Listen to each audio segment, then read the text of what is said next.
So ito yung sa Tagum Public Bus Terminal sa amin yan. So ayan o, mga isda, mga preskong isda. Mas maraming mga isda, mas maraming isda na pagpipilian kasi dyan yung main na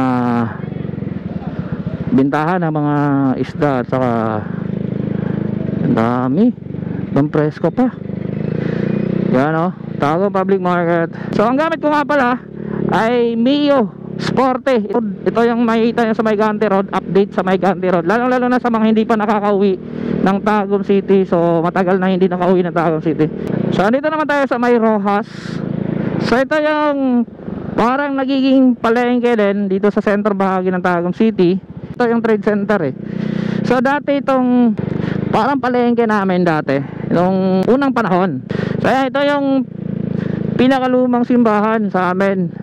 Yan, merong BDO, merong Mercury, sa Red Ribbon, sa Goldilocks doon. At ito, Manginasal, malaking Manginasal dito sa amin.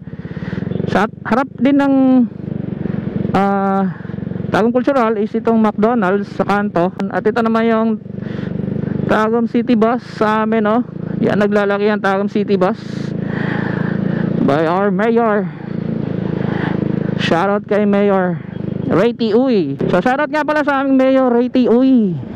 So isa sa talagang the working mayor dito sa amin. So marami kayong makikita ang pagbabago dahil sa mga nagawa niya.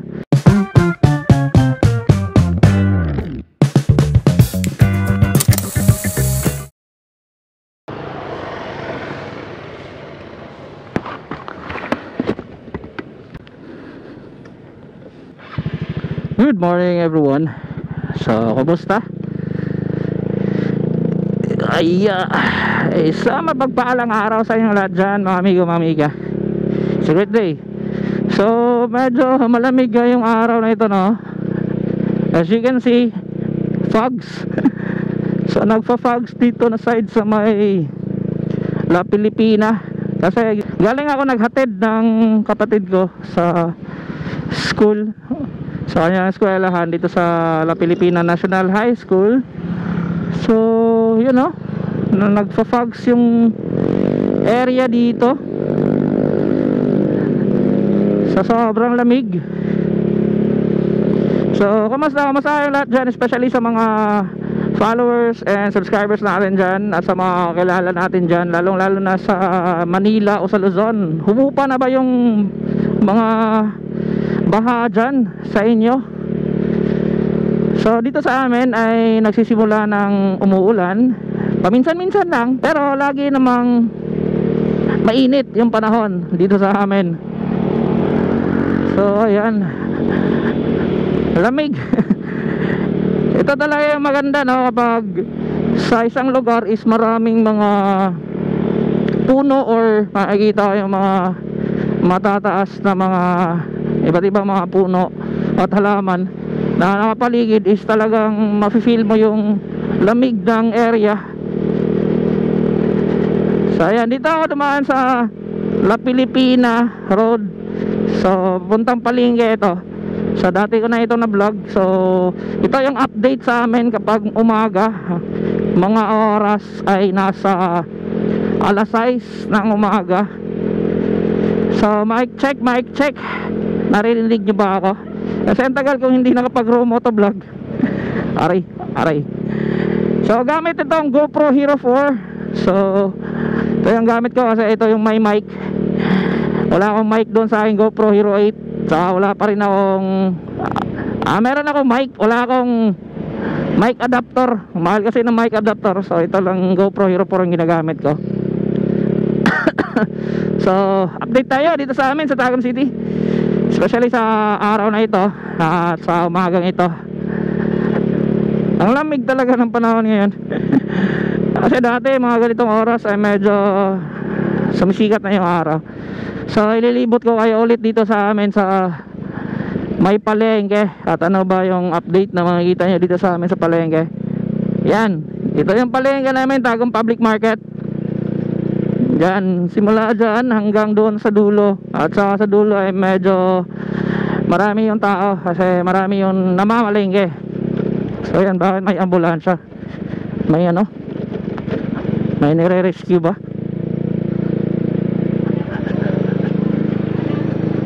Nagtanong lang siguro. Ayan, dami mga fish car dito sa gilid. So dyan. At ito naman yung sa ano, dito sa amin, yung sa mga fruit stand, sa mga prutas dyan na side. So dyan kayo bibili ng mga prutas kung naghahanap kayo ng mga prutas na mura dyan. Saka dito is yung sa mga lamas o sa mga sahog. Dami dyan, latag lang yan, dra. At ito naman yung sa amin sa bus terminal. So ito yung sa Tagum Public Bus Terminal sa amin yan. Sa kabila naman is yung mga jeep papuntang mga New Corilla or doon sa pabukid na mga area, no? Or ka na mga liblib na mga lugar. Mga jeep dito na side. Dito naman side sa likod na bahagi ng bus terminal is mga van. So iba't ibang mga biyahe, Davao City, Tulaak, saka pero di mga counting bus. So Pamaragusan, ganon. Uy, ganda. So ito yung makikita sa umagang ito dito sa palibot ng Tagum Public Market, Tagum City Public Market. Siya dito, operated na din pala dito na side na sa bus. Sa anong papantang saan yata yan. Hindi na kasi medyo nakakagala dito na side. So dito naman na side, dyan sa may water district is dyan yung sa yung ihawan ng baboy. O yan, kung bibili kayo ng lechon na baboy ay dyan kayo bibili. Kasi nandyan yung sa may lechon. So dito yung sa may main, no, sa palengke. Diyan yung pinakamalaking ukay-ukayan dito sa amin sa Tagum City. Malawak yan. So ayan, no, mga isda, mga preskong isda. Yan, dito yung talagang mas maraming mga isda na dyan yung mas maraming isda na pagpipilian kasi dyan yung main na bintahan ng mga isda. At saka ang dami, ang presko pa. Yan, o, Tagum Public Market, Tagum City Public Market. Yun. So dito naman is yung mga iba't ibang mga tindahan, mga stall, bigasan, at kahit ano-ano, itlugan, kahit ano-ano makikita nyo mga bibili dyan. Dito meron maling mga kaunting mga tindahan din. So general merchandise. At ito meron Mr. DIY na din dito, no, sa may kanto, sa may palengke. So yun ang aming palengke dito, no. So dito naman tayo sa downtown. So ang gamit ko nga pala ay Mio Sporte. Ito yung parang version 2 ata ng Mio Sporte. Yung dating binlog ko is Mio Sporte siya, pero lumang version yun. Yun yung pinakaunang version ng Mio. Hindi yata yung pinakauna. I'm not quite sure kung pinakauna yun. Basta luma yun na version. So ito yung bago. Ang kaibahan lang, same lang naman sila halos. Sa harapan, isang kaibahan lang is wala yung choke. Yung binlag ko, yung yellow na Mio Sporte ng bayo ko. So ito may choke, itong latest. So may mga kaibahan sa forma. So same lang naman yung kanilang power. Oh. Ito nga lang is naka kalkal yung tambutso, kaya medyo maingay. So Mio ito ng kapatid ko.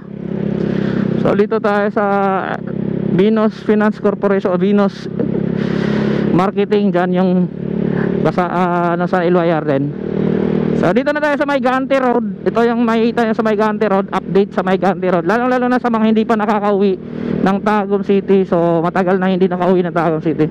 So ito na yung makikita nyo sa Gante Road. Yan, meron ng parang supermarket dyan. So maliit na supermarket. Yun, dito naman yung main na LYR Marketing and Furniture Center. Yan yung main ng LYR building. So dyan ako dati nagtatrabaho. So ito yung intersection, may Gante Road, so yun, may 7-Eleven. And so ito to, wrap ko kayo ng konti dito sa amin sa Tagum City, sa downtown.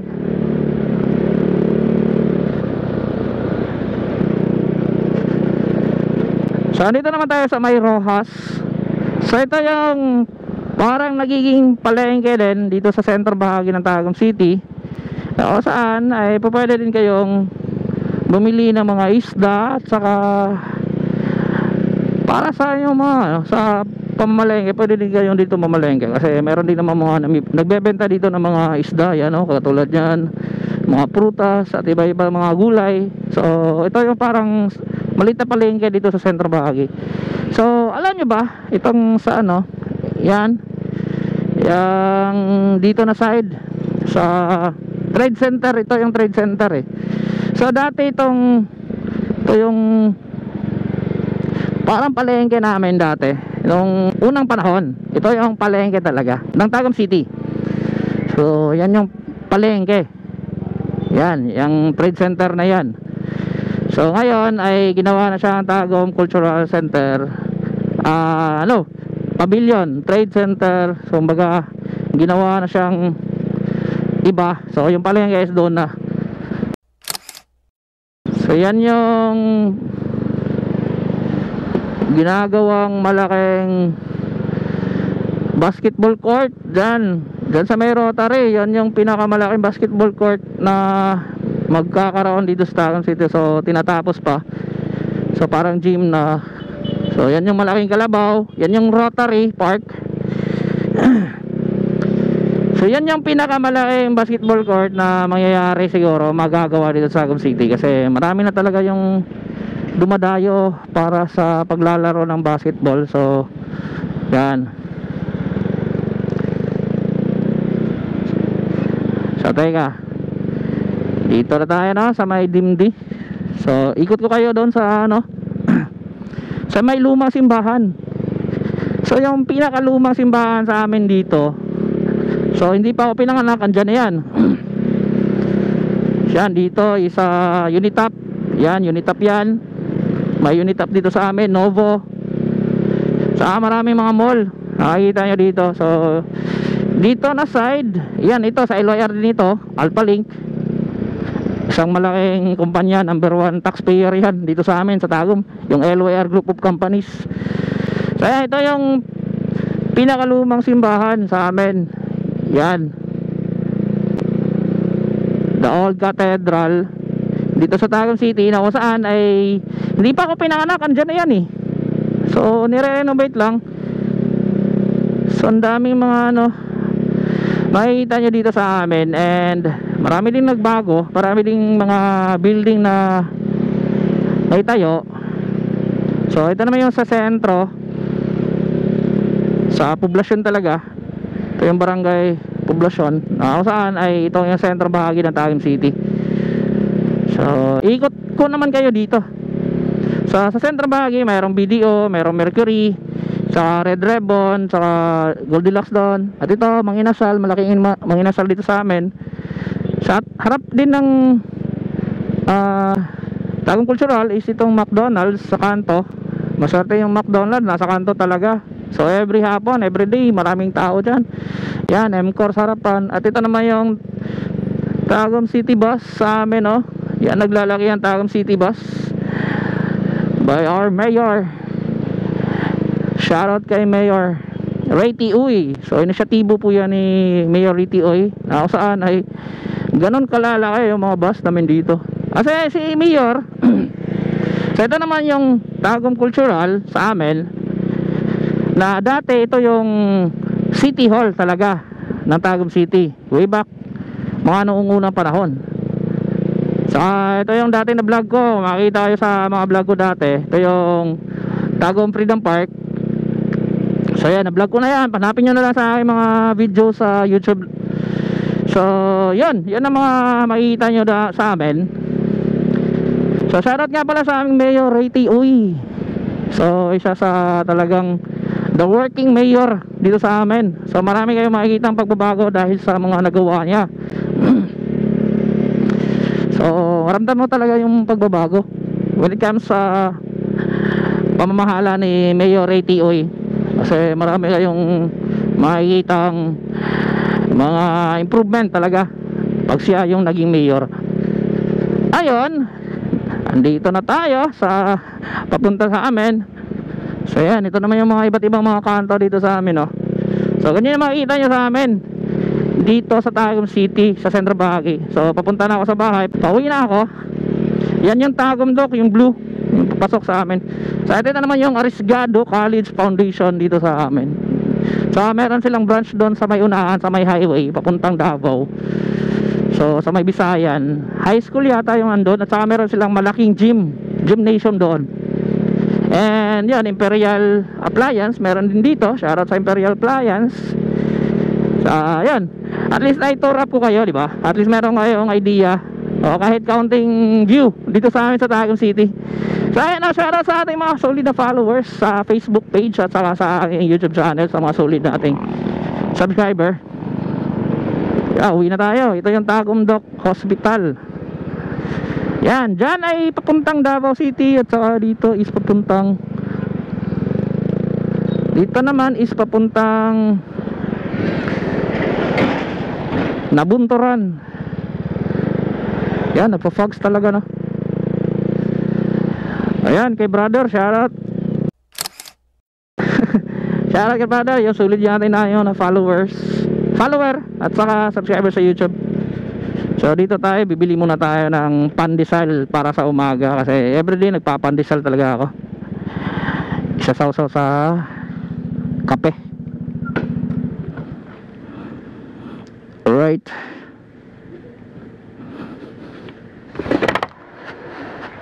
Ayo. Ito pandesal te 30. Bago na, ay karon na te. Ganina. Sige. Yaman. Pandesal. So yan yung Mio Sporte na gamit natin, kulay pink.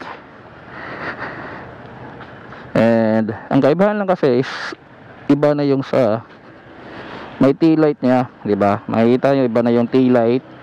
Saka yung sa box niya sa ano, sa belt. So lagayan ng belt. Sa gear niya, iba na. So almost same lang din na sa lumang Mio Sporte. Pero yun na, may kaibahan na konti sa kanyang forma.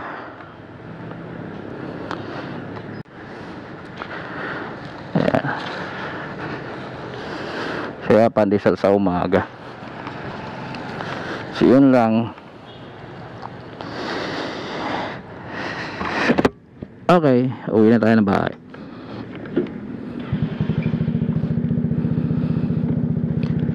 So ayan, dito lang sa malapit sa Tagum Dock yung amin.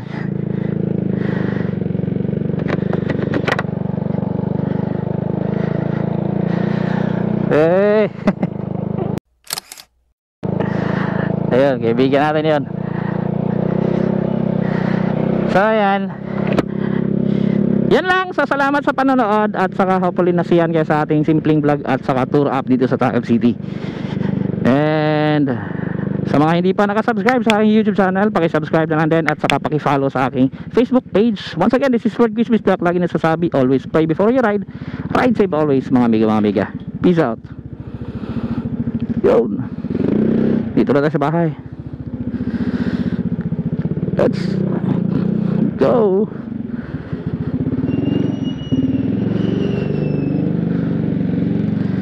Alright.